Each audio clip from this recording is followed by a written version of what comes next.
Implementation of proper biosecurity on commercial swine farms is paramount for protecting the health of the herd. Applying a number of principles in designing the site and buildings, as well as requiring employees and visitors to follow biosecurity protocols, will provide additional safeguards to reduce the risk of transferring diseases to the herd.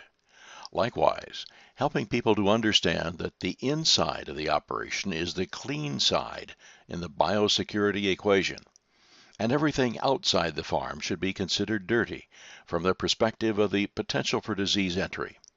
Significant investment is being protected by following these standard biosecurity principles by all who enter the farm, as well as all traffic coming to and from the farm. This video will highlight the importance of applying biosecurity principles on the farm and illustrate these principles for the public, for new employees, and review by current employees and anyone having a need to come to or enter a swine farm.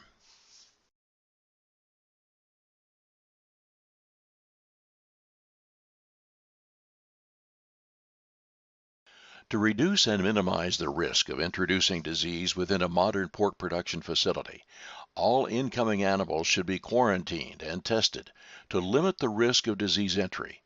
But from that point, there are numerous other potential vectors for disease to enter and decimate the stock in the facility and the investment associated with their businesses. This program will address those and demonstrate the ways to reduce those risks and protect your investment.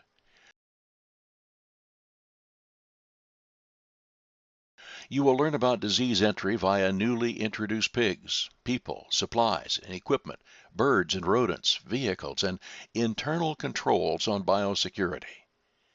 By viewing this program, you will learn many different ways that disease may enter a facility and the proper measures that can be taken to address those risks.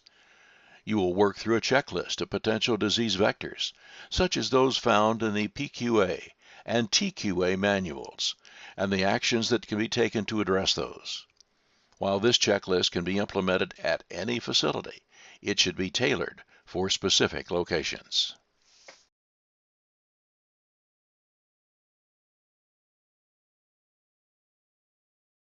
The first point of control is the entrance to the farm, which should restrict entry of uninvited personnel. Gates should be in place to restrict vehicular traffic, as well as locks that can be opened only by authorized personnel. These measures will help establish traffic patterns to control the flow of vehicles near and on the farm. The next point of control is a visual indication that disease prevention control measures are in place and must be observed. The next point of control is locked doors to the facility to control access. This is a secondary point at which unauthorized personnel can be prevented from entering and introducing disease into the herd. An important control point is identifying who has visited the facility, their reason for visiting, the last farm visited, and when visited, and their contact information. Visitors should be informed of the entry protocol. Danish pork production introduced one example of biosecurity and controlling disease transmission with a clean and dirty line of separation required of both employees and visitors entering a production facility. Once across the clean-dirty line of separation, employees and visitors should be assigned showers for securing their clothing and personal property, and then provided with a shower facility for final disinfection and elimination of potential disease introduction into the production facility. Following the cleansing procedures, employees and visitors are provided with clean uniforms and boots for use inside the facility. This ensures that disease introduction is minimized, or in the least, substantially reduced to the point of being negligible.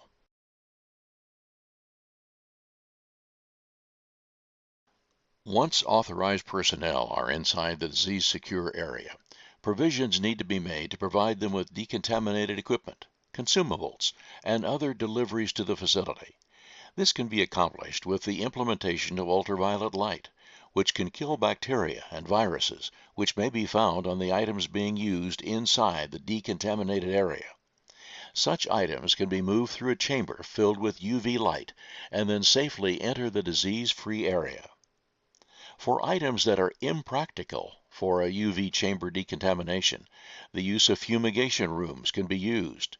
Fumigants are used to kill bacteria and viruses which might be on the equipment and other deliveries to the facility.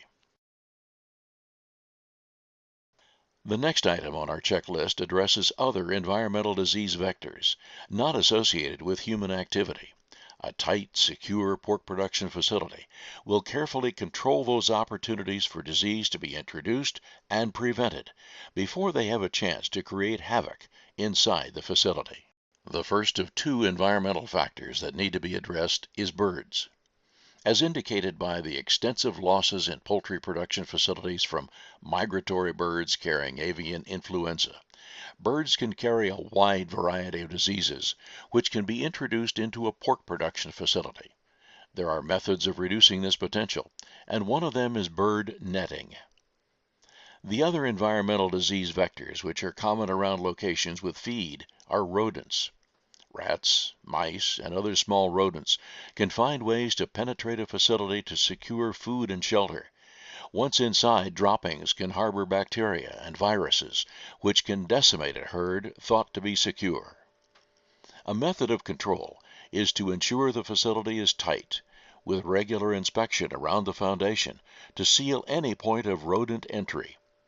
Another provision is to ensure all weeds and grass are closely cut around the facility where rodents cannot find a home.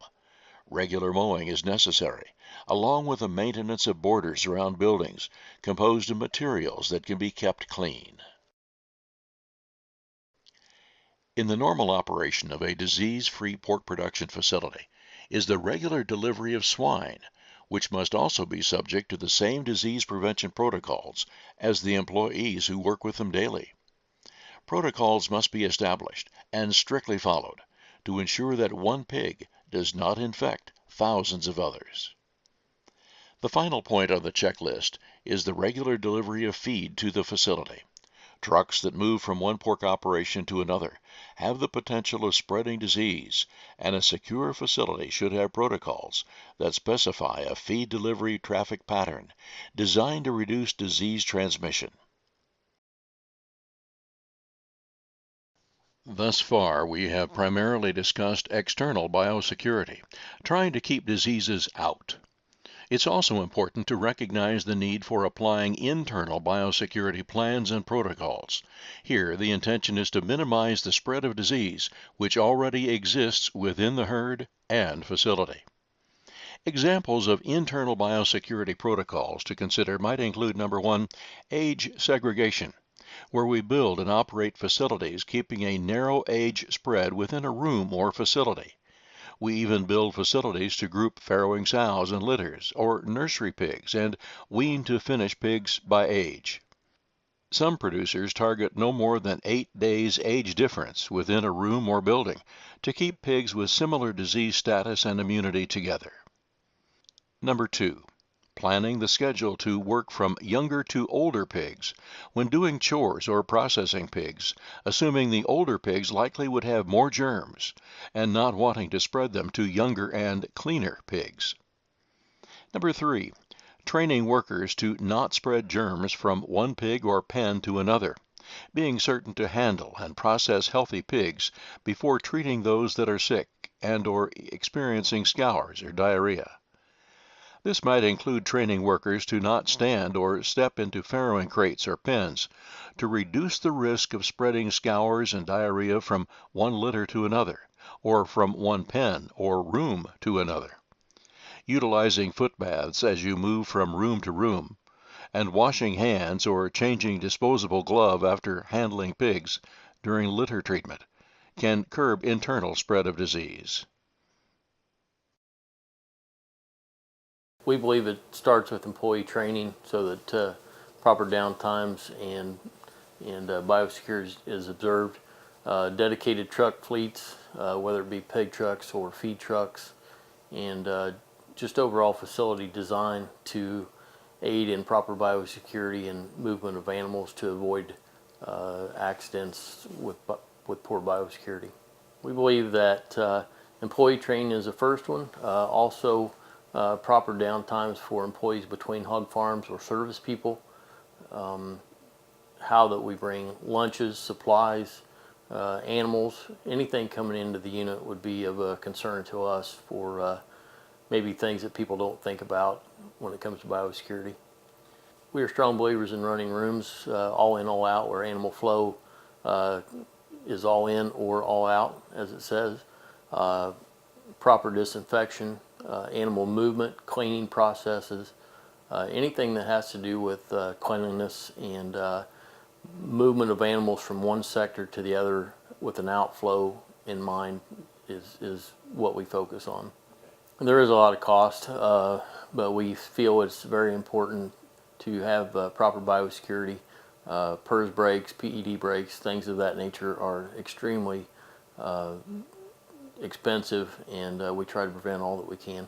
I think that anything that you could imagine as far as whether it be people, pigs, transport, anything like that, any prevention purposes that you could think of can and will be important.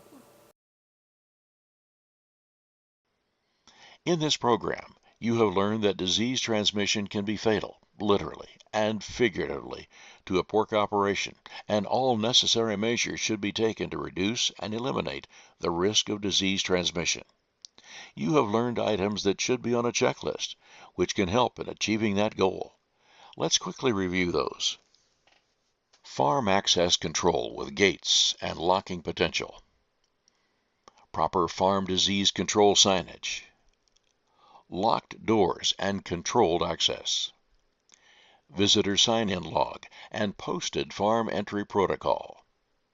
The clean, dirty line of separation. Lockers for street clothes and showers for all personnel entering the farm, including proper showering techniques and their protocol. Farm clothing and boots to be worn inside the operation. UV light decontamination pass-through chambers for lunches, glasses, and deliveries to the farm. Fumigation rooms for the introduction of tools and supplies and equipment coming to the farm. Bird netting. Rodent control and rodent reduction techniques. Unloading and unloading pig clean dirty line distinction. And finally, establishing a traffic pattern for feed delivery trucks to reduce disease transmission. Thank you for watching.